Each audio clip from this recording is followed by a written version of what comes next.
mambo vipi? Safi. Kwa majina unaitwa nani? Naitwa Edgar Prosper Mtalemu. Leo hii tupo hapa kwa ajili ya sherehe ya Edward Macha. Ishawahi kutokea kitu cha namna hii? Kwa rusumo hii nadhani ni mara ya kwanza.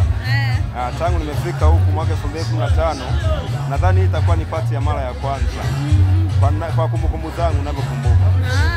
Ni mara ya kwanza hii, ni kitu cha. Lakini Macha leo anasherehekea siku yake ya kuzaliwa. Unaionaje? Amefanya kitu sahihi au kwa upande wako unaonaje? Kwa upande wangu naona kweli kafanya kitu ambacho ni kizuri sana. Kwanza nahisi kajipanga sana, kwa sababu nikiangalia mandhari, vitu alivyovifanya hapa kwa kweli ni kitu yani cha pekee sana. Kwa hiyo kiufupi Macha naona amejipanga kwa umbali zaidi. Kwa jinsi ninavyojua mimi, naona kajipanga kabisa, kapambana, kaweka mazingira safi, alafu katufanya na sisi tunajua nini maana ya birthday. Waambie watazamaji basi, mahali hapa umekuja, Macha ameiandaa vipi? Watu wamekuja kwa michango au kila mtu amekuja kwa upendo tu, yeye ameandaa kila kitu? Advertise ya kwanza kabisa wameanza wanatangaza ni bure. Kwa hiyo it means kajipanga yeye, hataki michango, hataki nini. Kikubwa ni wewe ufike kwa mguu wako, unapewa vinywaji kama sasa hivi.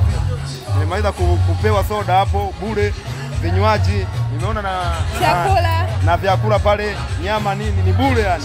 Kwa hiyo kwa namna moja Macha kajipanga sana. Kwa majina unaitwa nani? Naitwa Otto William. Tupo hapa kwa ajili ya kusherehekea siku ya kuzaliwa ya Mr. Macha. Unaizungumziaje siku hii ya leo? Kwa kweli kitu cha kwanza nashukuru kwanza nimealikwa. Kitu cha pili nafurahi sana kuwa katika event yake ambapo watu wengi wamekusanyika kama unavyoona. Event yake inaendelea vizuri, tunasherehekea siku ya kuzaliwa kwake. Kwa ni jambo kubwa ambalo watu wengi walikuwa hawategemei, lakini linazidi kuwa kubwa na tunasherehekea. Unajua watu ndio sherehe na watu wanazidi kuwa wengi. Nashukuru sana na nafurahi kwa kuwepo hapa katika event. Asante sana, lakini kuna ule usemo wanasema kwamba fanya kila kitu kinachokupa furaha. Tunaona Macha amefanya jambo hilo. Vipi kwa upande wako? Sio lazima iwe birthday. Ushawahi kufanya kitu kinachokupa furaha cha namna hii mradi unafurahisha nafsi yako? Nishawahi kufanya, lakini not to this extent. This imekuwa ni very big event. Lakini nategemea one day one time tutaweza kufanya zaidi. Asante. Sasa unawaambia nini wale watu ambao wanapenda kufanya vitu kwa kujifurahisha wao lakini wanaogopa watu? Na washauri waweze kujaribu, wathubutu, kwa sababu event haiwezi kaa ya mtu mmoja. Kwa hiyo as unajaribu kufanya, watu wengine watakusupport, watakushika mkono. Kwa hiyo kila kitu kitakuwa sawa. Yes. Asante sana, tuendelee kwa pamoja. Asante sana. Asante sana, na hivyo ndivyo ambavyo tunaenda na Dar es Salaam Tanzanite TV. Tupo katika sherehe ya siku ya kuzaliwa ya Edward Macha ambaye pia ni digital manager wa Dar es Salaam Tanzanite TV. Sasa nipo na Macha ambaye ndio mwenye birthday yake. Ana machache ya kutueleza kuhusiana na siku hii ya leo. Naam, cha kwanza kabisa nashukuru familia yangu, ndugu zangu, tunaobebana, kusapotiana, angalau tupige hatua moja hivi mara moja. Sasa nataka kusema moja, nimerudia mara tatu.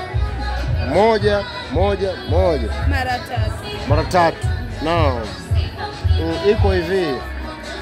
Ukimwona mtu anapiga mguu kwenda mbele, kuna utelezi, jaribu kumsapoti kwenye hatua yake hivi ili aende. Sio leo vizuri hapa unakaa kama konokono hivi. Nakuelewa. Hiyo moja. Mbili, twende vizuri. Safi. Wakati media inaanza tulikuwa na safari ya siri ya upendo. Safari ya siri ya upendo ipo. Kuna mtu mmoja kwenye Biblia alimuuliza Bwana, hivi dini safi ni ipi? Kwamba dini safi ni kusaidia yatima na wajane mara moja hivi. Hiyo tulifanya na wewe ulikuwepo. Kuna kama konokono hivi. Sasa tunataka kusema hapa sasa hivi, tupendane.